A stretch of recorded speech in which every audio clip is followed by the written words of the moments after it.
તો એકનાથ શિંદે જેમણે કહ્યું કે લાડકી બહેના યોજનાની સફળતાનો તેમણે ઉલ્લેખ કર્યો કે તેનાથી સફળતા મળી છે, મતદારોનો આભાર પણ વ્યક્ત કર્યો. ભરતભાઈ, શું કહેવું છે આપનું? જી, મહારાષ્ટ્રમાં જ્યારે ચૂંટણી થઈ ત્યારે મારે સૌપ્રથમ મહારાષ્ટ્રની જનતાને ધન્યવાદ આપવો છે, કેમ કે એમણે સ્પષ્ટ બહુમતવાળી સરકારને ચૂની છે. પાર્ટી કોઈ પણ આવે, કોંગ્રેસ આવે, ભાજપ આવે કે શિવસેના આવે કે પછી એનસીપી આવે, કોઈ પણ એક પક્ષની બહુમતવાળી 2/3 બહુમતી સાથે મહાયુતિ અત્યારે આગળ ચાલી રહી છે.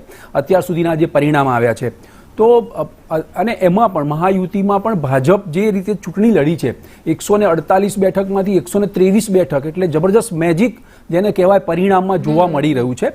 તો આપણે ભાજપને એવું તો શું થયું કે એણે એકદમ જ આ રીતનો ગેઇન મળ્યો? તો હું તમને કહું કે 2019ની ચૂંટણી પછી જે આખો જે માહોલ સર્જાયો હતો 2019માં અને જે રાજકીય અખાડો બન્યો, હોર્સ ટ્રેડિંગ થયું ને આની સરકાર આવીને પાર્ટી બદલીને આખું જે 5 વર્ષ મહારાષ્ટ્રમાં જે એની જનતાએ જે જોયું છે અને જે ભોગવ્યું છે અને જે વિકાસમાં પાછળ રહ્યું છે એ જોતા મહારાષ્ટ્રની જનતાએ જ નક્કી કર્યું છે કે ના, આ વખતે તો આપણે એક પાર્ટીને બહુમત આપવો છે. એટલે કારણે જ એમણે એક પાર્ટીને બહુમત આપી અને 2/3 બહુમતી સાથે એનડીએ સરકાર એટલે કે ભાજપની મહાયુતિ જે થઈ છે એને ક્લિયર સત્તા આપી છે. જોઈએ 5 વર્ષમાં કેવો વિકાસ થાય છે. બિલકુલ, 5 વર્ષમાં કેવો વિકાસ થશે. પરંતુ નિશાંતભાઈ, જે પ્રમાણે મહારાષ્ટ્ર જે સરકતું લાગી રહ્યું છે ને, કહેવાય ને કે કોંગ્રેસ હોય કે પછી ઉદ્ધવ ઠાકરે હોય, જેમના એક ભવિષ્ય પર સવાલ ઉઠી રહ્યો હતો અને હવે ક્યાંક કોંગ્રેસનો રકાસ મહારાષ્ટ્રમાં થઈ રહ્યો છે તેવું લાગી રહ્યું છે.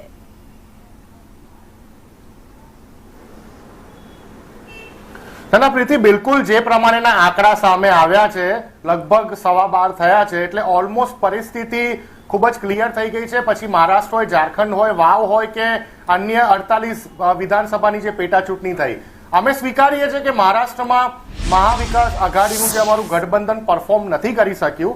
હજી પણ ઘણી બધી સીટો એવી છે કે જે 10,000 15,000ના માર્જિનથી પ્લસ માઇનસ છે, પરંતુ કોઈ વાસ્ટ ડિફરન્સ આવી શકે એવી પરિસ્થિતિ છે નહીં. એટલે સ્વીકારવાનું રહ્યું કે મહારાષ્ટ્રમાં અમારા ગઠબંધનની હાર અત્યારે દેખાઈ રહી છે.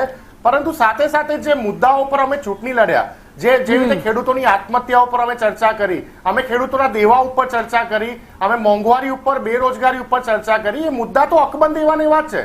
કોઈ સરકાર નવી બનવાથી અથવા તો મેજોરિટી આવવાથી કોઈ પર્ટિક્યુલર પાર્ટીને એનાથી મુદ્દા તો સમાપ્ત નથી થઈ જતા. તમે જો કે દેશમાં 3 મહિના પહેલા જ લોકસભાની ચૂંટણી થઈ હતી. આ જ મહારાષ્ટ્રમાં 48 લોકસભાની બેઠકોમાંથી અમારું ઇન્ડિયા ગઠબંધન 30 બેઠકો ઉપર વિજય પ્રાપ્ત કર્યું હતું, જે ખૂબ જ મોટો આંકડો હતો. પરંતુ 3 મહિનામાં જ્યારે જનતાની વચ્ચે અમે જે મુદ્દાઓ લઈને ગયા, મુદ્દા એ જનતાએ સ્વીકાર્યા નહીં. તમે જો કે એક તરફ કોંગ્રેસ અને અમારા ગઠબંધને મુદ્દા આધારિત ચૂંટણી લડવાની કોશિશ કરી, બીજી બાજુ ભારતીય જનતા પાર્ટીએ ડર અને રૂપિયાના રાજકારણની વાત કરી.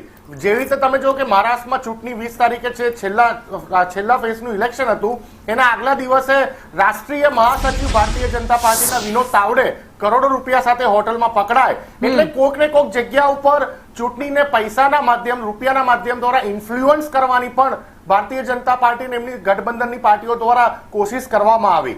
પરંતુ જે મુદ્દા છે, અમે તો હવે પછીની નવી સરકારને આવેદન કરવા માંગીશું કે તમે આ મુદ્દા આધારિત મહારાષ્ટ્રના વિકાસ માટે કામગીરી કરજો. જે મહારાષ્ટ્રમાં 2 પાર્ટીઓને તોડવામાં આવી સત્તાના લાલચના કારણે, એ પણ સત્ય છે, એ સનાતન સત્ય કશે જવાનું નથી. એક પરિવારને બીજા પરિવાર જોડે લડાવ્યો, એક પાર્ટીને બીજી પાર્ટી જોડે લડાવી. આ ભારતીય જનતા પાર્ટીનું ધ્રુવીકરણનું રાજકારણ ત્યાં સક્સેસ ગયું છે, અમે સ્વીકારીએ છીએ. જનતાએ જનમત આપ્યો છે, એનો પણ અમે સ્વીકાર કરીએ છીએ. એટલે કહેવાની વાત એ છે કે આ જે ચૂંટણી પ્રીતિ થઈ એ મિની લોકસભા જેવી ચૂંટણી હતી. કहीं पे ખુશી, કहीं पे ગમ. અમારી માટે ખુશીની વાત એ છે પ્રીતિ કે વાવની જે હાઈ પ્રોફાઇલ ગુજરાતની એક ચૂંટણી, પેટા ચૂંટણી જે અમે જીતી રહ્યા છે, ખૂબ જ સારા માર્જિનથી જીતી રહ્યા છે. સાથે સાથે જે વ્યક્તિમાં ઇન્દિરા ગાંધીજીનું પ્રતીત છે એવા અમારા પ્રિયંકા ગાંધીજી પ્રથમ વખત સાંસદ બનીને લોકસભામાં પોતાનો અવાજ બુલંદ કરશે, એ પણ અમારી માટે ખુશીની વાત છે. વેસ્ટ બેંગોલમાં તમામ પેટા ચૂંટણી 6 સીટોમાં અમારા ગઠબંધનના સાથે ટીએમસી જીતી રહ્યા છે. એટલે ઝારખંડ પણ તમે જો કે પ્રચંડ બહુમતી અમે 6 થી 7 સીટો પ્લસ થયા છે ગયા વખત કરતા, એ પણ અમારી માટે ખુશીની વાત છે. એટલે કે મોટું રાજ્ય ગુમાવ્યું છે, અલગ અલગ જગ્યાએ થઈ છે.